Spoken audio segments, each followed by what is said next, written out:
Hi guys, and welcome to another episode of Kabir Considers. In this video, we're going to react to the dumbest lottery winners of all time. I just don't understand how you could win, let's say 10, 20 million, whether it's dollars, pounds or euros, and you blow that within, a few years or even months. I just don't get it. I seriously don't get it. Even if, you don't have to be particularly smart. You just need to have some common sense, right?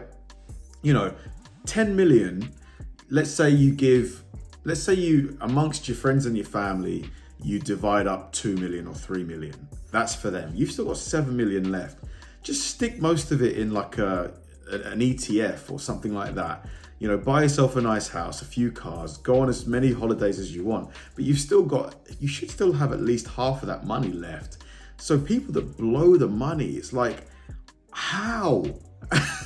How are you doing that? I really need to find out. From accidentally throwing a £3 million lottery ticket in the bin to spending an entire $16 million prize in under 90 days. These are the absolute dumbest lottery winners of all time. He blew 16 mil in 90 days. Beginning with Jose Antonio Cuartoc, who almost lost his entire lottery fortune after getting someone else to claim the money for him. You see, when Jose won the $750,000 jackpot back in 2010, he was living in the US illegally, so Jose asked his boss to claim the prize on his behalf, as he feared he couldn't claim the money without potentially facing legal trouble and deportation. This worked out perfectly until Jose's boss began to falsely state that he was the one who had actually purchased the ticket. Taking legal action against his boss was risky, given Jose wasn't supposed to be in the country at all. However, given he had security camera footage of him purchasing the ticket, Jose did so and was able to prove that he was the rightful owner to the $750,000 prize. Only $250,000 of this went to taxes, another $250,000 was spent on court. Oh my God. No. 250 grand on court fees. And throughout the legal process, Jose was jailed for drunk driving and was deported back to Guatemala as soon as he won the court case. However, at least Jose Antonio Cuartoc got to keep some of his winnings, as Denise Rossi. Jose, what the fuck? Jose! He wasn't so fortunate. When Denise won a jackpot of $1.3 million back in 1996, she'd been married to Thomas Rossi for over 20. That boss is a scumbag. The one who tried to claim the money for himself. Come on, man. 25 years, yet their relationship was apparently lacking in transparency, as Denise didn't tell her husband about the win and instead filed for divorce only 11 days after buying the lucky ticket. Wow. I was afraid to tell Thomas because I knew he would try to take the money away from me. I went to the Lottery Commission office and told them I was married but contemplating divorce. They told me to file before I got my first check, which I did. Denise was initially successful in hiding the money from her now ex-husband, as for a whole 2 years after their divorce, Thomas had no idea that Denise had ever won the lottery. However, in May 1999, a letter was sent to Thomas's home address asking if Denise was interested in a lump sum buyout of her lottery winnings. This was the first Thomas knew about the lottery prize. He confirmed that Denise was a winner with the California lottery, and given they were still married at the time of the win, Thomas launched a lawsuit stating that he was entitled to half of the prize money. The judge specifically found that Denise's failure to disclose the lottery winnings constituted fraud, oppression, and malice, and as a result, the trial court awarded Thomas 100% of the lottery winnings, which 100%?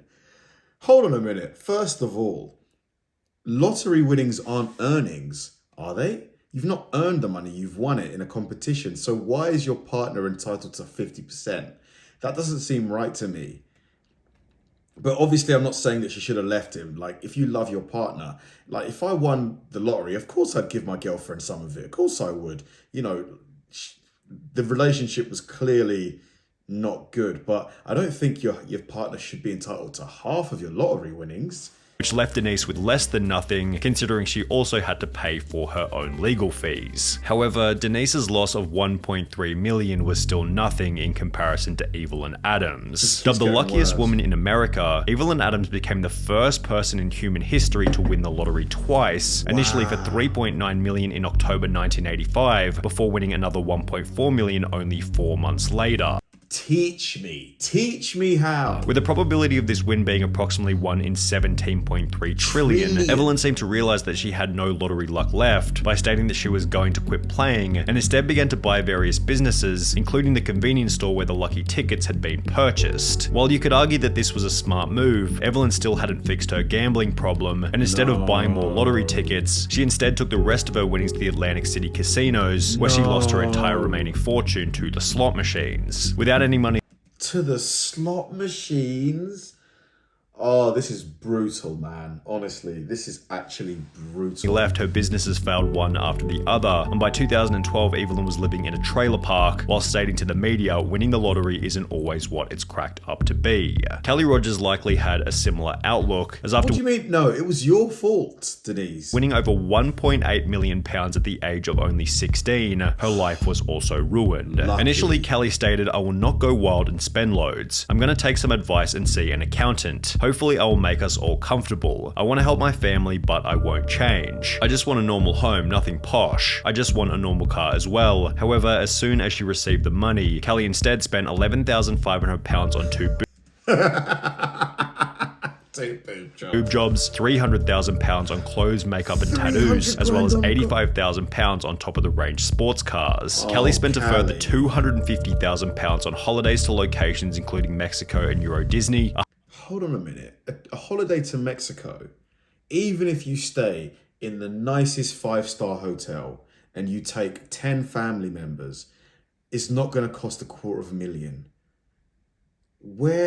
This just doesn't seem right to me. £118,000 on gifts to former boyfriends, £190,000 in unreturned loans to friends and family members, and £50,500 on solicitors' fees, all of which being purchased while she was still in high school. Kelly did make a few smart purchases, such as an £180,000 bungalow and a £96,000 home for her mum. However, by the end of the year, Kelly was back to square one, being on welfare with only £2,000 left in her account. She since stated it was too much money for someone so young. Even if you say your life won't change, it does, and often not for the better. Yeah, I just wish I was a bit older at the time of winning it, because I think at 16 you're still just a child, and overnight you've just got to grow up and become an adult. Which is probably why she's now an advocate for raising the UK's legal gambling age from 16 to 18. Kelly Rogers certainly spent her money poorly. However, at least she had the chance to spend it, as 25-year-old Amanda Clayton from Detroit was no longer alive by the end of her spending spree. When Amanda won the $1 million jackpot back in 2011, it seemed as though her life had been changed overnight. However, her win quickly became controversial after the media learned that she was still collecting food stamps and benefit payments despite having won the lottery. Detroit woman is now the second lotto winner in the state to keep taking food stamps after hitting it big. And Why would you do that? I just don't get why you would do that. Is it a lifetime of just doing that and she can't stop? You've got enough money to not need to do this anymore. Amanda Clayton, who won $1 million and took home a $700,000 lump sum. The 24-year-old says even though she now owns 2 homes, she figured she was still allowed to use a bridge card. After being confronted about the behavior, Amanda had the following to say. I thought that they would cut me off, but since they didn't, I thought maybe it was okay because I'm not working. And shortly thereafter, she was charged with 2 felony counts of welfare fraud and was ordered to pay back the $5,500 worth of food stamps she'd received. While Amanda quickly paid the $5,500 back, she never got the chance to spend the rest of the money, as only 6 months later she would unfortunately overdose in one of her 2 homes. He says she was tormented by the fame and the problems that came with winning the lottery. What's the point of having money if you're not going to have happiness? He says she didn't want the money anymore and bought things for her family and set up college funds for her children. He says she only had $67,000 of her winnings left. The end to Amanda Clayton's story was somewhat unexpected. I think, yeah, if you win the lottery, and you haven't got good people around you that can give you advice, then you need to go find advice. Speak to a financial advisor. I think that if you win the lottery, part of the company, they should give you a financial advisor. maybe they deduct it from the winnings for like a year, so they can give you like a decent plan so that you don't lose all the money. However, a 2-second glance at Ryan McGee is more than enough to predict that this lottery win would eventually end in disaster. After winning £6.4 million back in 2008 at the age of 27, Ryan was placed on the Sunday Times Top 100 Rich list for young people. He purchased a luxury mansion in his home country of Ireland, which featured 5 bedrooms, an indoor swimming pool, a full champagne bar, and a 2-car garage where he kept his brand new Ferrari 458 Italia. However, as you might expect, this is where things began to go terribly. Only 3 years after buying the Ferrari, Ryan slipped off the road, crashing the car into a field, mainly because he was driving in the snow. Locals were amazed Ryan was He drove a Ferrari in the snow.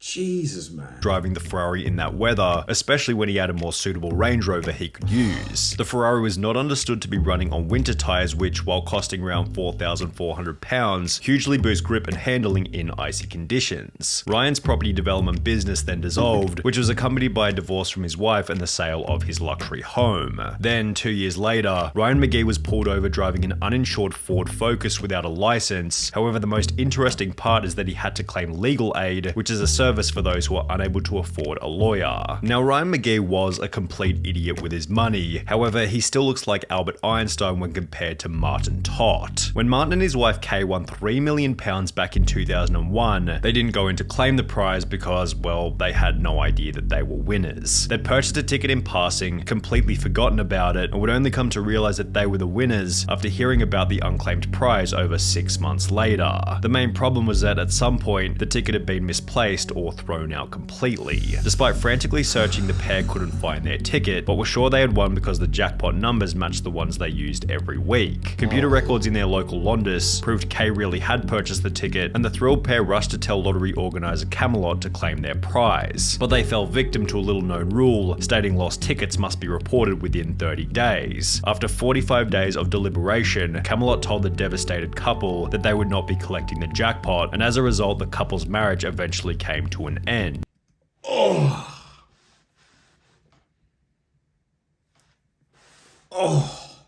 Guys, how would you feel if that was you? You know, you could have been millionaires, but you went there too late. I'm not surprised the marriage dissolved. Oh my God, you would think about this forever, for the rest of your life probably, unless you somehow managed to make millions in some other venture. Oh my God. We'd only known each other for 2 years, and the lottery ordeal quickly highlighted our differences. All we did was bicker. Sadly, both of us agreed we should split, and Kay moved out. Martin seems to have convinced himself that losing the ticket ended up being a good thing, having stated, "For a long time I lost sight of who I was and what I believed in. But I can honestly say I'm glad I didn't get the $3 million now. There is no guarantee it would have brought me happiness, and if there's anyone else who would have agreed with this statement, it definitely would have been the most miserable lottery winner of all time, William Post."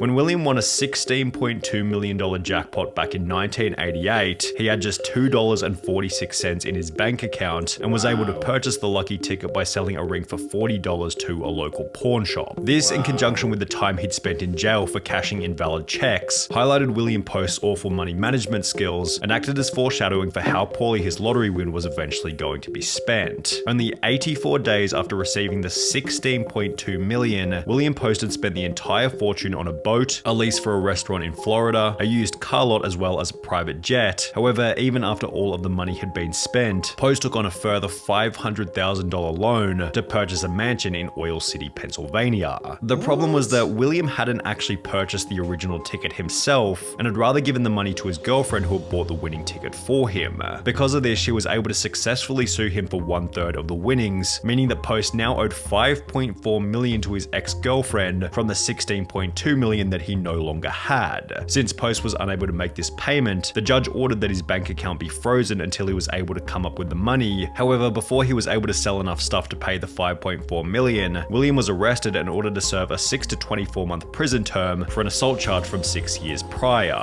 Toward the end of his life, Post was on his 7th marriage with over $1 million in debt and was getting by on food stamps at a job paying $450 per month. However, William Post still doesn't have the craziest lottery win story of all time. Honestly, these stories are literally like, they are blowing my mind. Blowing my mind. You know, I think we all think that, you know, we're smarter than the average person, etc., etc. But these people, like, you wouldn't make these mistakes, would you? Or do you think you would? Like, do you think the money would change you? That title goes to Andrew Jackson Whitaker, whose life would change forever after winning $315 million back in 2002. Unlike almost everyone else in this video, Whitaker was actually quite successful prior to winning the lottery, having built up a net worth of over $17 million with the assistance of his construction company. And while this would imply that he was in a position to manage a large lottery win, this isn't what would happen. Whitaker instantly donated 10% of the winnings to churches, Christian groups, and spent a further $14 million establishing the Jack Whitaker Foundation, which provided free food and clothing for low-income families in West Virginia. All right, so far so good. Obviously, you're doing God's work with all this money. Yes, I am.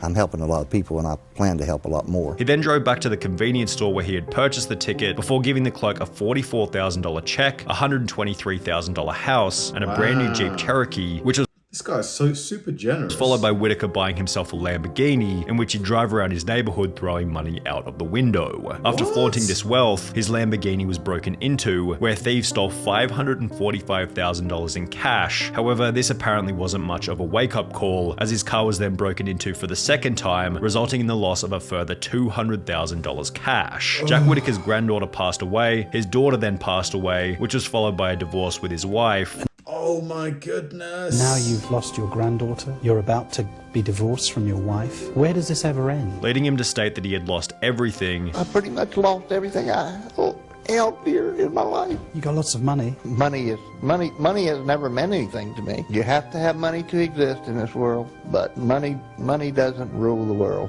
Money is not what makes people happy. And that he wished he had never purchased the lottery ticket in the first place. My wife had said she'd wished that she'd torn the ticket up. Well, I wish that we had torn the ticket up too. I just don't like what I've become. Gosh, that was a brilliant video. Just when I thought the stories couldn't get any worse, they somehow did. I just can't believe it's just, you know, such bad decision making. So bad.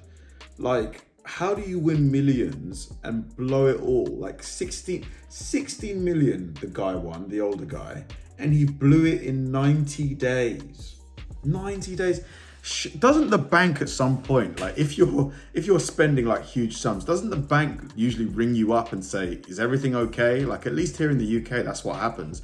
Like, mate, you know, like the people that, like the lady who won millions and she was still getting food stamps. She was still buying food with food stamps. It's like, do you have like any integrity? Like, on it, like, I'm actually genuinely shell-shocked here. You know, the guy who at the end, who was already worth, you know, 17 mil, wins 300 mil, and he loses his daughter and granddaughter.